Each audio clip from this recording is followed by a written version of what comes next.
one-to-one is the hardest thing to scale because Yeah. one-to-one requires your time. The other things, it's create it once and then you can continue to sell it. Welcome to Sales Made Easy, a podcast for business and personal growth. Join Harry Spate, author of Selling with Dignity, as he hosts sales experts and business owners who share their journeys of personal growth and business success. Now, here's your host, Harry. We are starting the Sales Made Easy podcast with Julie Traxler, and we are cracking the code, if you will. Sales mastery meets business stability. So, Julie, why don't you tell our Sales Made Easy audience a little bit about yourself, what is you do, and who you're serving these days? Oh gosh, I feel like I'm a total mess right now. This has been, if I'm being really honest with you, and I don't feel like I'm alone in this, No, you're great. 2020 has been a hell of a year. It has been really, really tough. But I'm not one of those people who typically shows up on social media talking about how hard it is to be an entrepreneur, because I just assume that everybody knows that it's a hard path to take.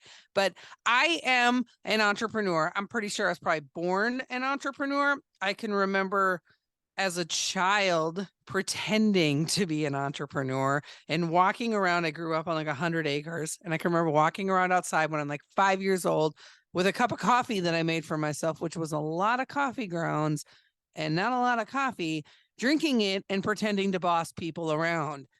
And I wish that that's what being an entrepreneur looked like, because I don't get to boss anybody around. Everybody bosses me around.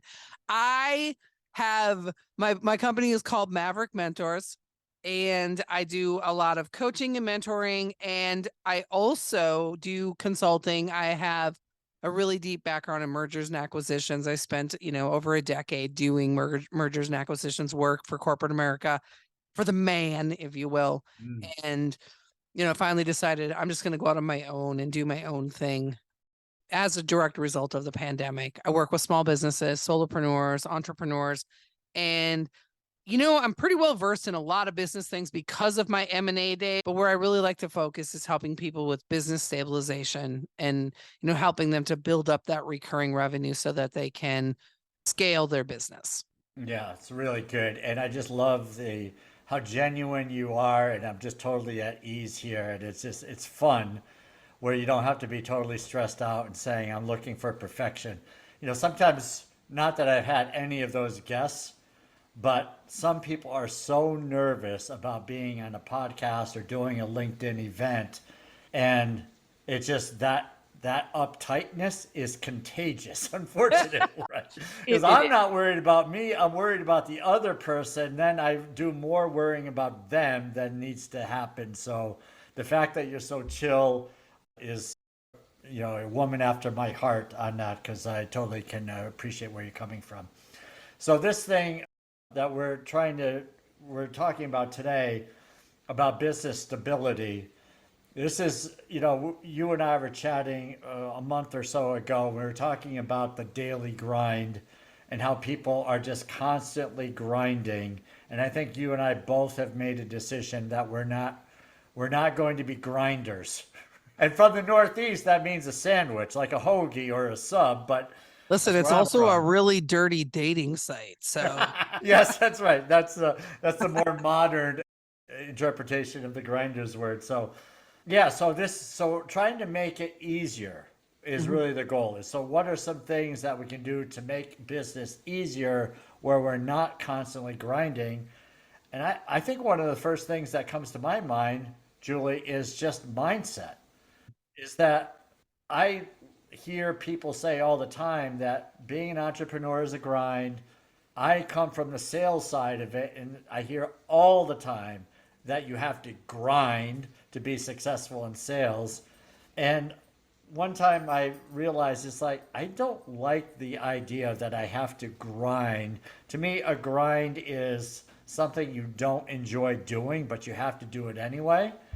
And you spend a lot of time doing this. I don't know if I want to be in a place where I don't enjoy it. So what's your thought on this? Well, I love what you said about the grind, because I also don't enjoy the grind. I think there was a time in my life when I did, when I wore that as a badge of Mm. honor, right? Yeah. Now, not so much. We have reached that time of the year that so many people refer to as separation season, which makes me want to choose violence and punch somebody, because that's saying, hey, even though it's the holidays and it's this really special time of year when we should be focused more on family and our blessings and all of the good things that we have and that we've worked so hard for all year, instead, if we double down on our work effort, we can separate from everybody who's actually taking time off. And I think the last thing I want to do between Thanksgiving and Christmas, or Thanksgiving and New Year's, is work more. I want to find Mm. ways to work less. And you know what allows me to work less? Having a stable business, having predictable monthly recurring revenue. And so, yeah, no, I'm not here for the grind at all. There was a time in my life that I was, but I am not. I'm not here for it now. Yeah. And, I think some of us have to experience that. Years ago, I was in Washington, D.C., and I was driving anywhere from 90 to 120 minutes each way to get into the office. And I felt like I was ahead of the game. I was living outside of DC in suburbia, I was in the nation's capital, and it was awesome. And then one time I'm making this commute back home saying, what am I doing? This is the life I chose. I mean, this is what I chose.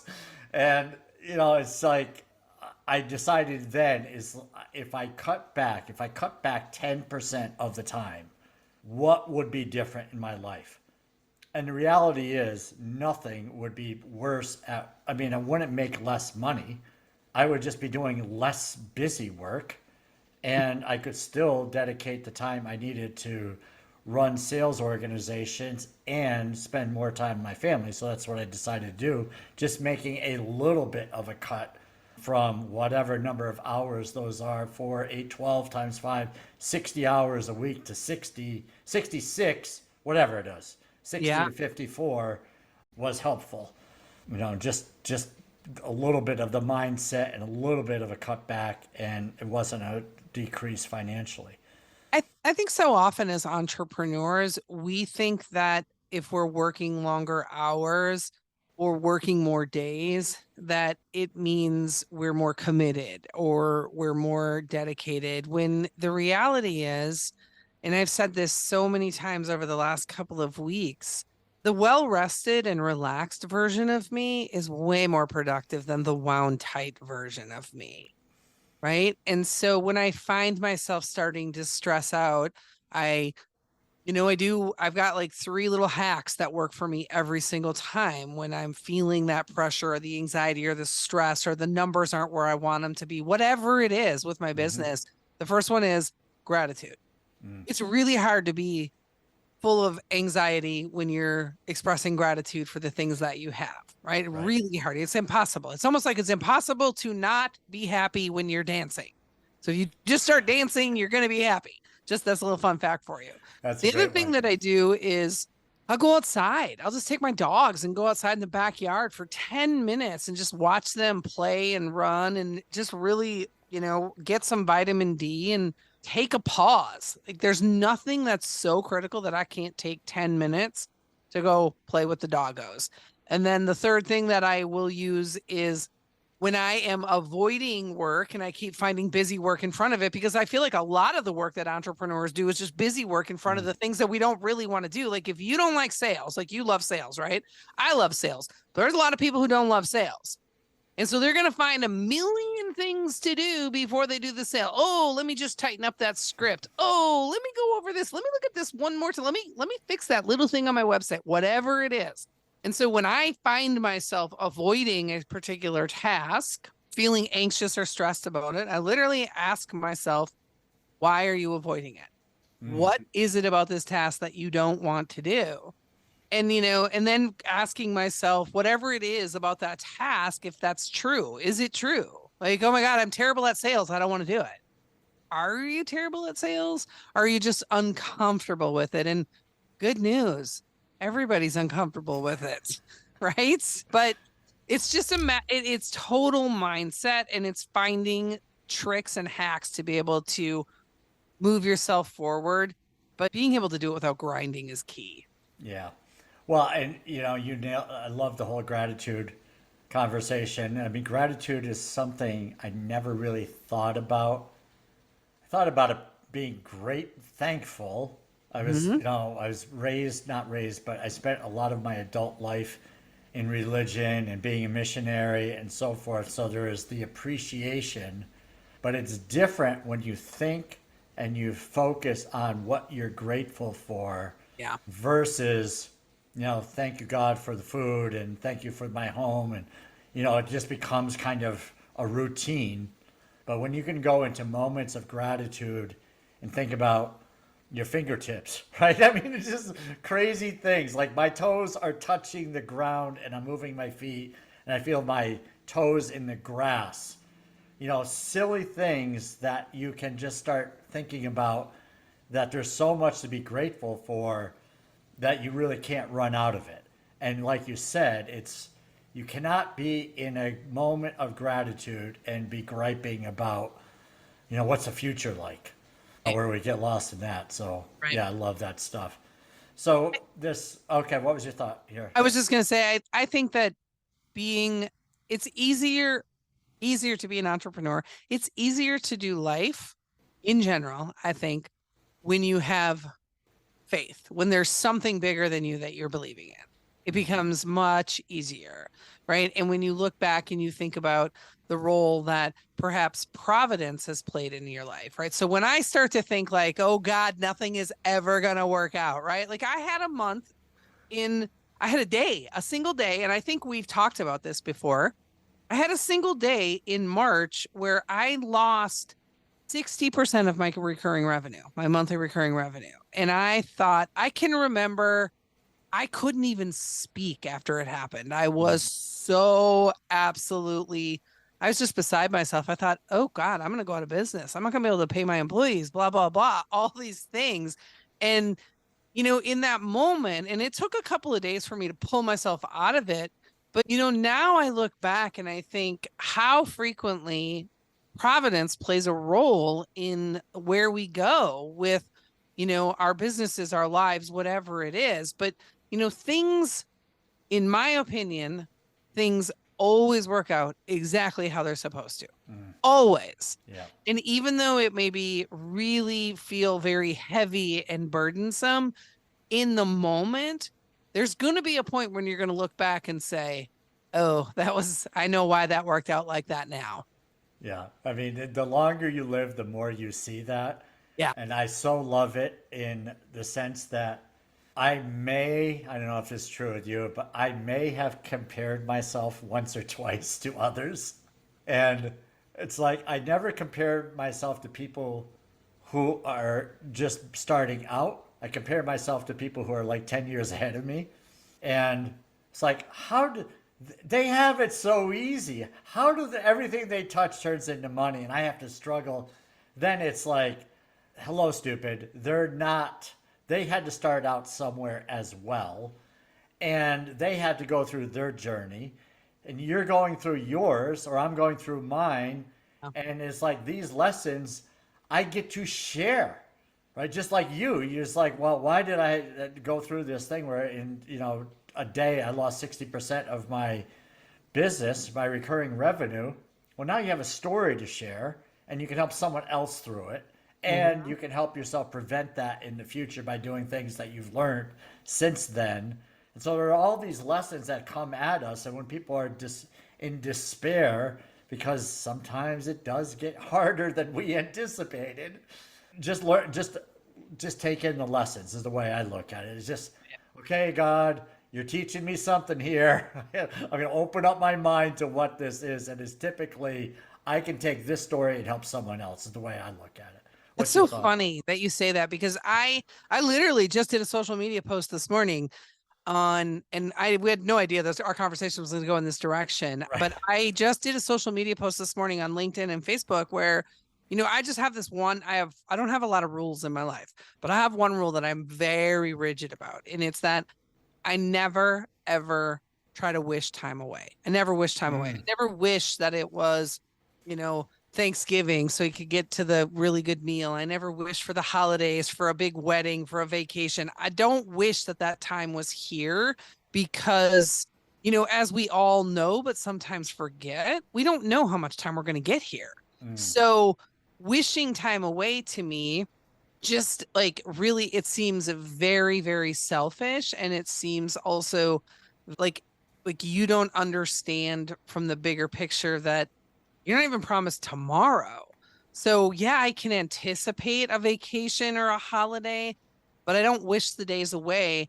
Much like when I'm going through a really difficult season in my business, as much as I want to get past that difficulty as quickly as I can, I don't want to get by it so quickly that I either have to take a shortcut, do something unethical, or that I lose the lesson in it, right? I need to, because otherwise I'm going to be repeating that difficult season again and again and again. So, really understanding, why did I lose 60% of my recurring revenue?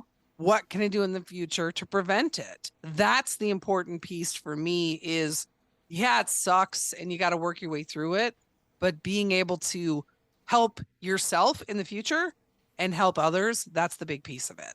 yeah, that's so good. And we could definitely go on and that conversation. I'm so similarly thinking of you, of like you and that.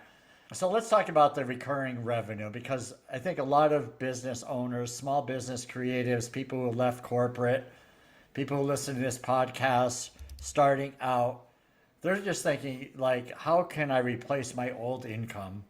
And they're not necessarily, and they're thinking of themselves as the constant that is bringing in the revenue. So how does one start thinking about getting recurring revenue? What are some thoughts that are going through your mind on that?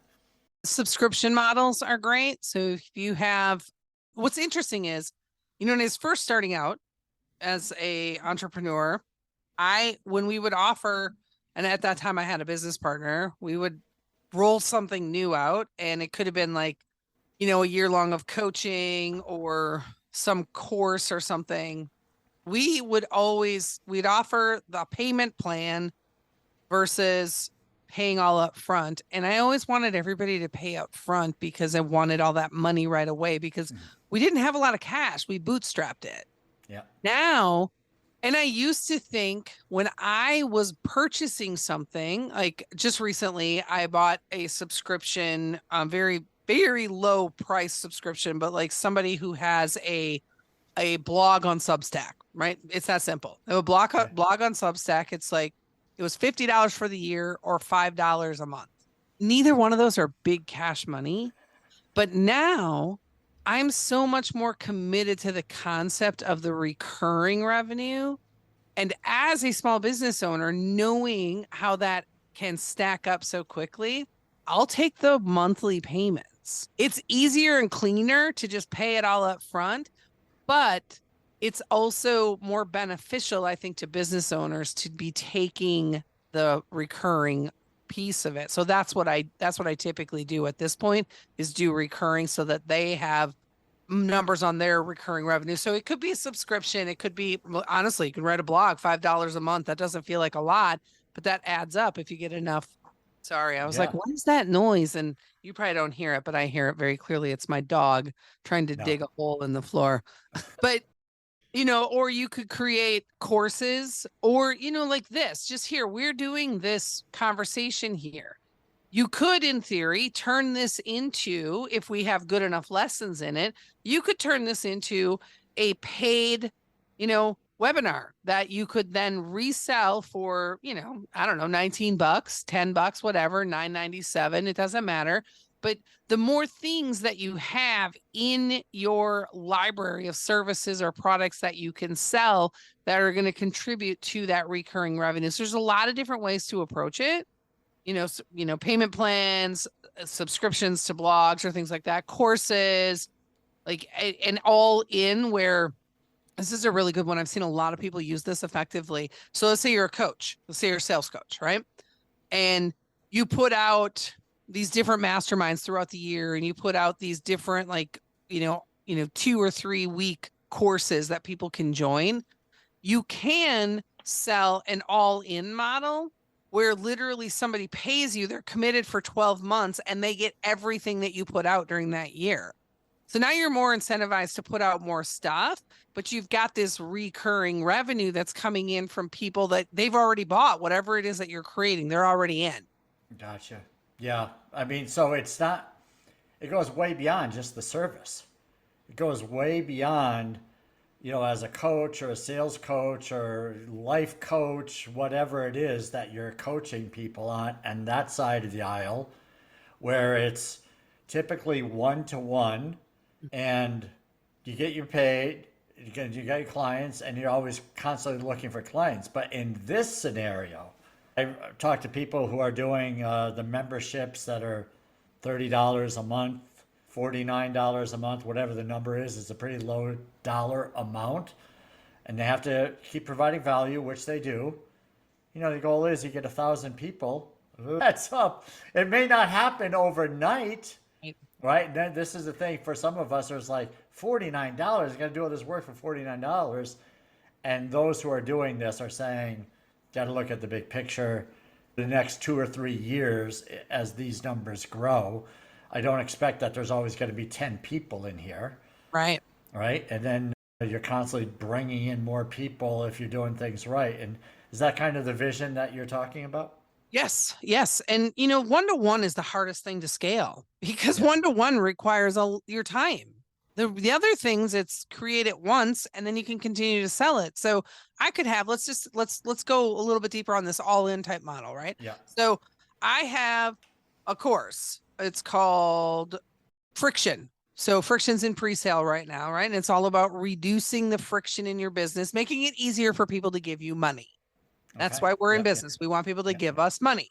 Yep. So Friction will release in January, and it'll probably be 3 or 4 sessions, and they'll be live sessions, right? But I can resell all of those sessions as the course. So even when the course is done, it's in my services menu where people can buy it. They can come in and buy it for, I don't know what I'll sell it for, if it's $29 or $199, it doesn't really matter. Mm-hmm. That's, people can continue to buy in. And that's also, the more stuff you add into your library of services or products that you have, the more freebies that you can give to people when they join. So you can run a model. I know 3 different coaches who run this model, this all-in type model, very, very successfully. And one of them, I joined 2 of the 3 coaches that do it, and they're all in. And one of them, the rule is, as long as doesn't matter when you join in the month, as long as a course is active, you'll have access to it.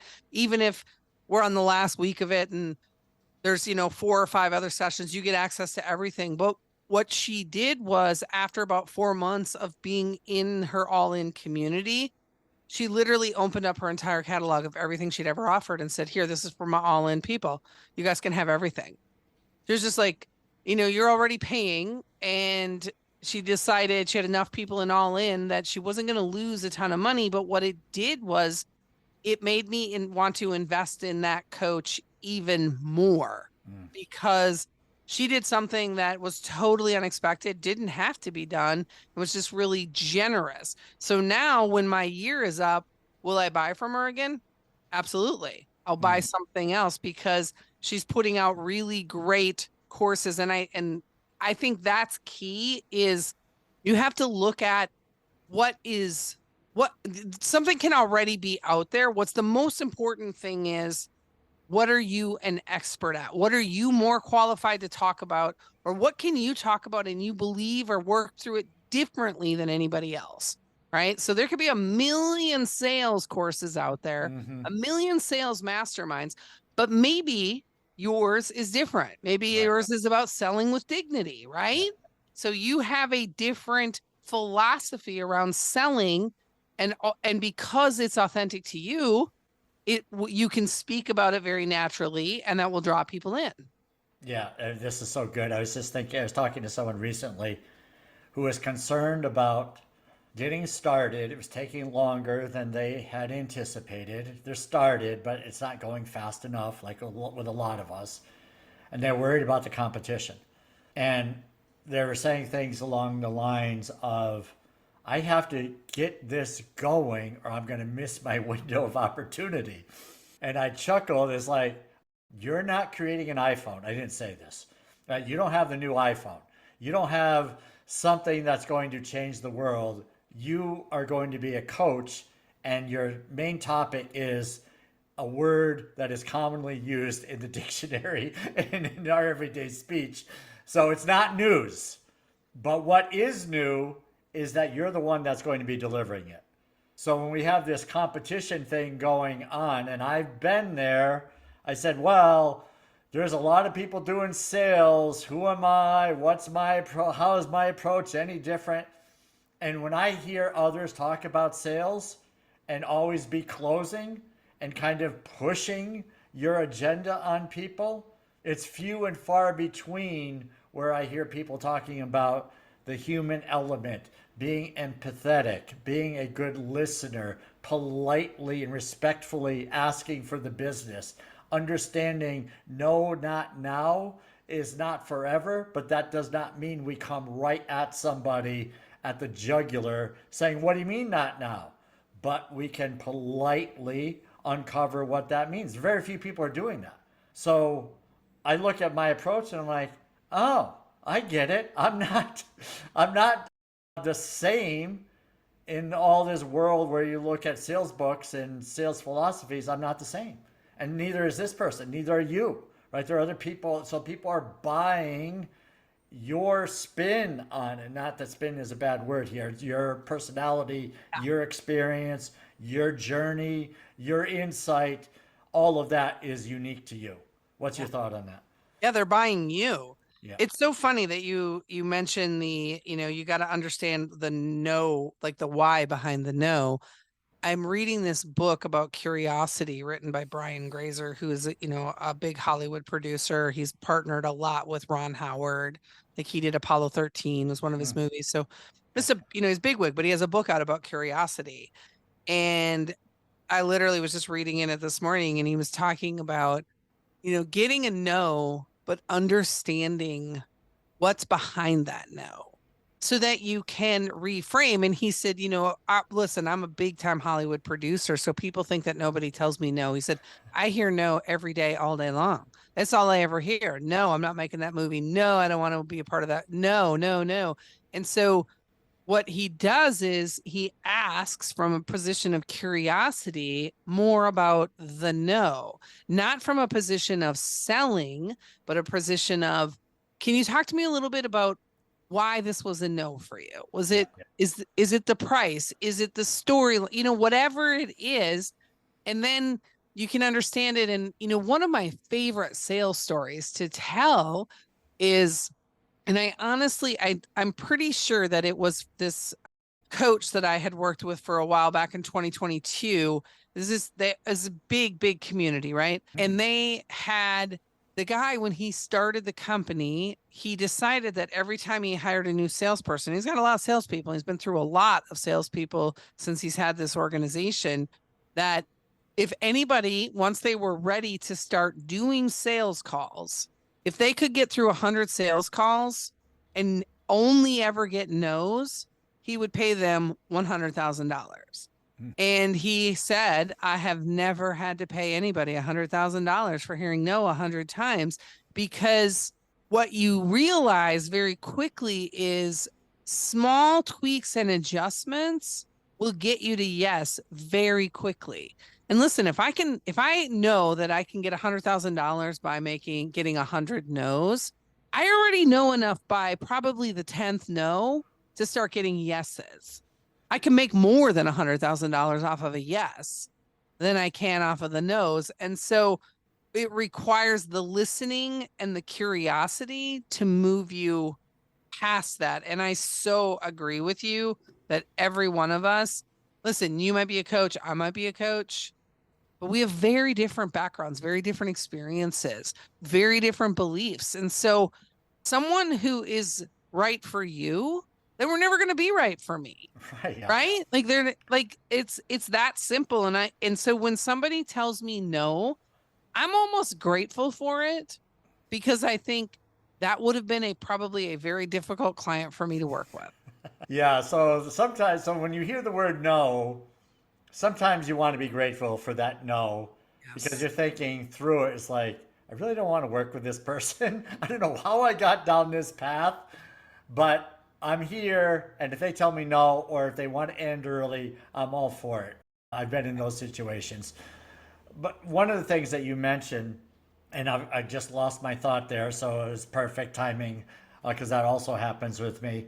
And I used to get nervous about it, but like, if someone doesn't like what you're, I'm going to reframe this question, go back to what you're saying. If they don't necessarily want to work with you, doesn't mean they don't have the issue. They want to work with someone else. Mm-hmm. Same is true in reverse, right? And this is, I think, is a struggle, challenge, whatever the word is, for people who have come out of hyper competitive environments like me.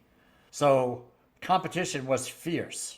And I never had the idea that I was going to work with my competition, that there was opportunities to collaborate with the competition because they would slice and dice you and take your accounts. And this is the world I was brought in. Super, you step on the competition's neck, right? This is the world I was in.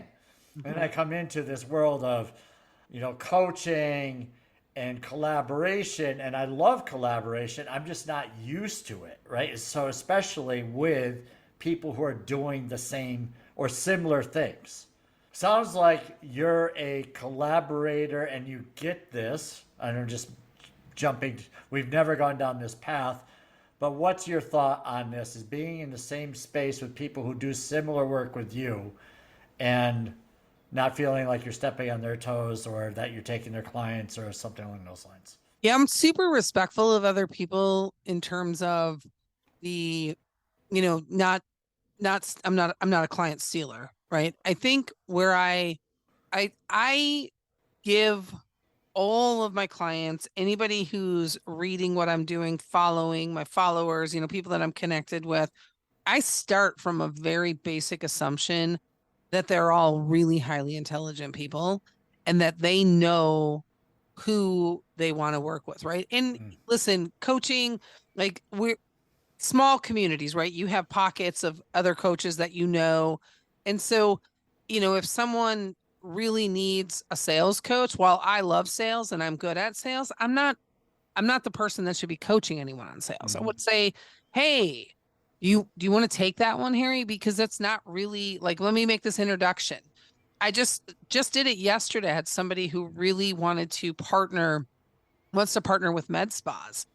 And I don't know anything about med spas, but I know somebody who has a lot of med spa clients. And so I was like, let me make that connection for you because, if this person ends up being able to partner with them, then everybody wins. The clients win, both of my friends win.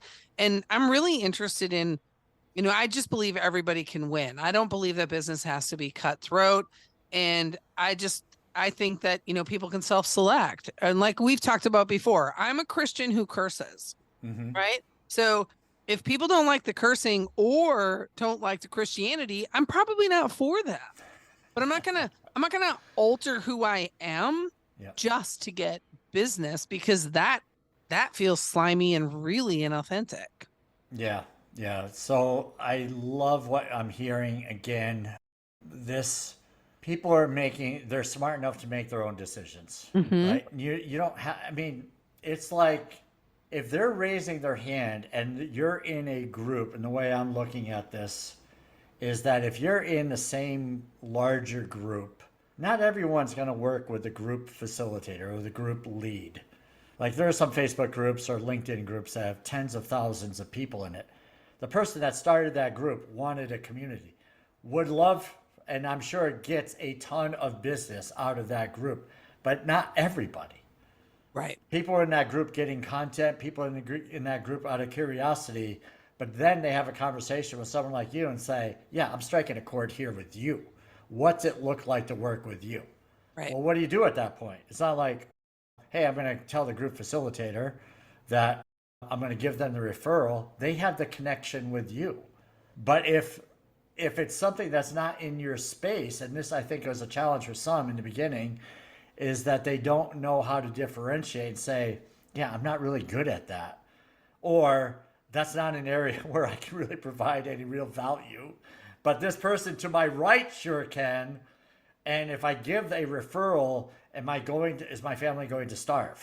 Right. So Well, if your family's yeah. going to start from a referral, you might want to consider getting a different job. Yeah. It's You know like, what I go mean? get a job, right? Take the pressure off. Yes. Right. Yeah. Yeah. Because you're too needy if that's what you're thinking. Right. And I hear this all the time is that, and nobody wants to hear, and look, you got to put food on the table.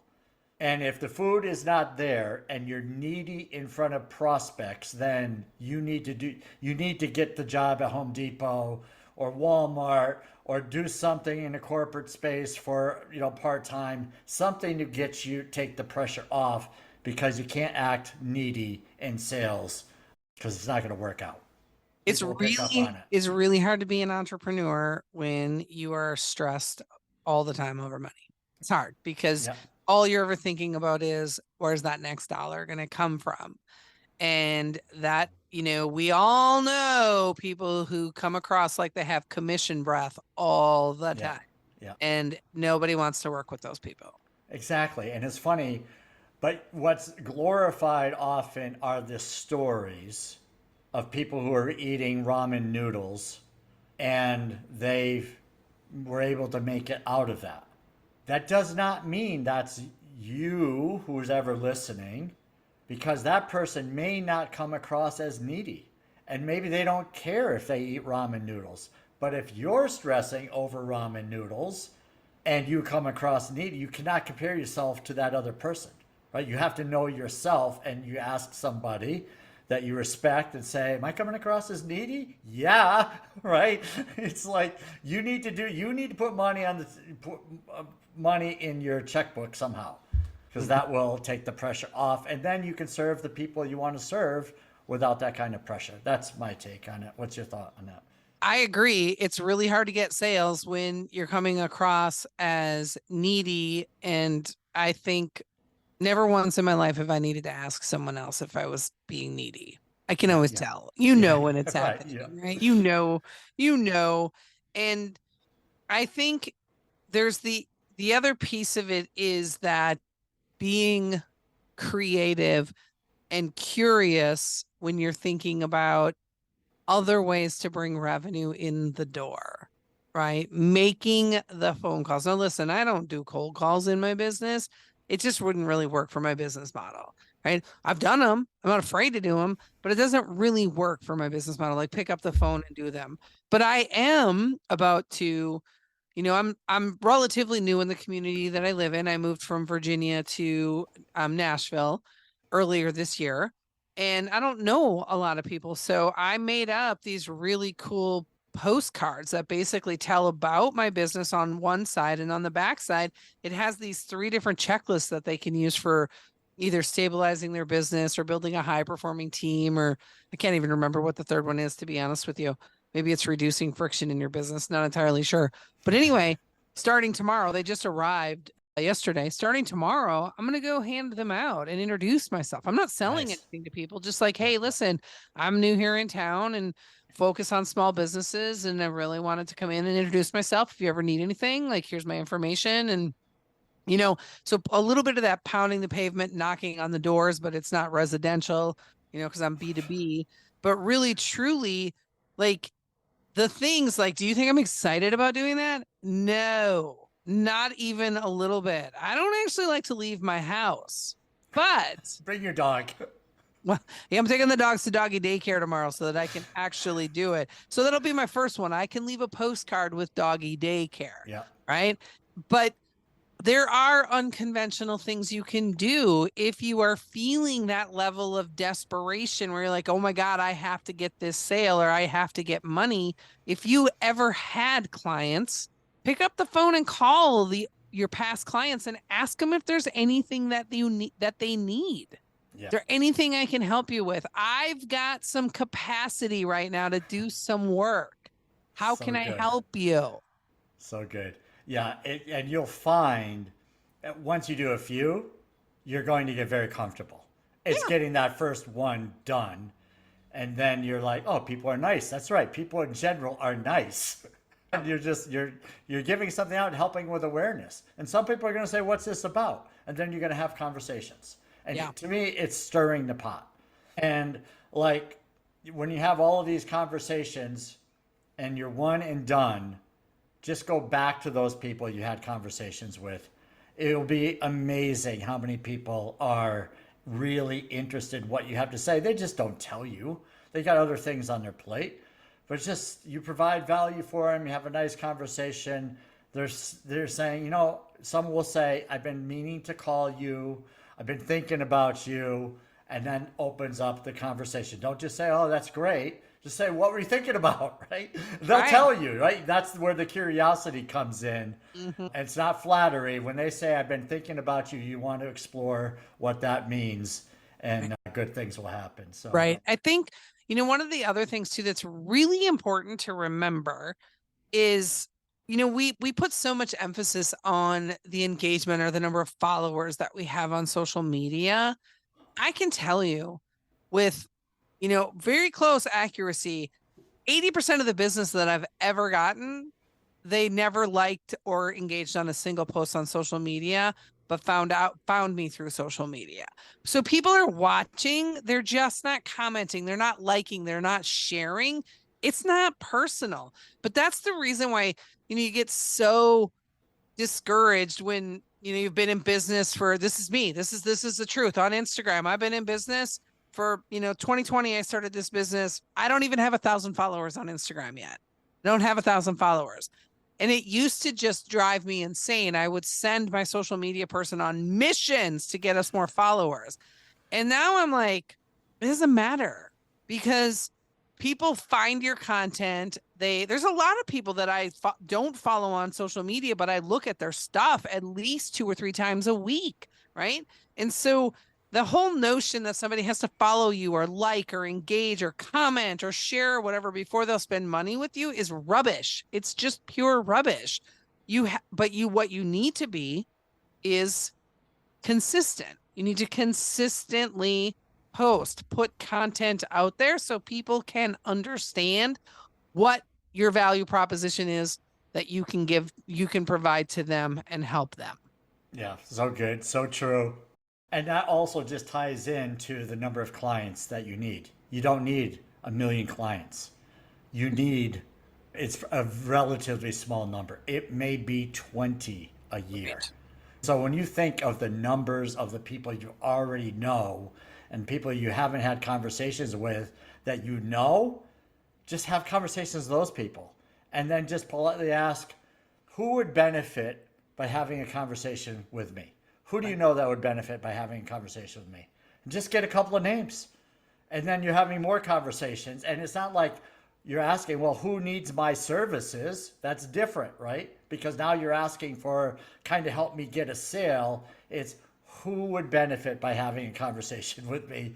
And that's really showing that you're ready to give and help others. And, good things are going to happen that way. Final Exactly. thoughts there, Julie, because this has been great. Final thoughts. I would say be consistent and try not to get discouraged. And here is my number one piece of advice that I have learned since being an entrepreneur. Support never comes from where you think it's going to. We think it's supposed to come from our family or our friends. And ideally, we've got family that's like, yes, go get it. I support you, but they're not going to buy from you, right? Unless, it's your grandma and she wants to really support you and she's like, oh, hey, I'll, let me get one of those. But the reality is support doesn't come from where we think it's going to come from. And that's okay because it still gets to be perfect. You're going to meet so many people along the way because support doesn't come from where you think it's supposed to come from. And you're just going to, a year down the road, your community will look entirely different and it will be better, but you will still have those friends and family, but because you didn't put pressure on them to buy from you, your world looks a lot different. Great way to end. And I'll just throw in, if you're thinking about getting recurring revenue for your business, you need to talk with Julie Traxler. She will not disappoint. This has been great. Thanks, Julie. Thank you. That was good.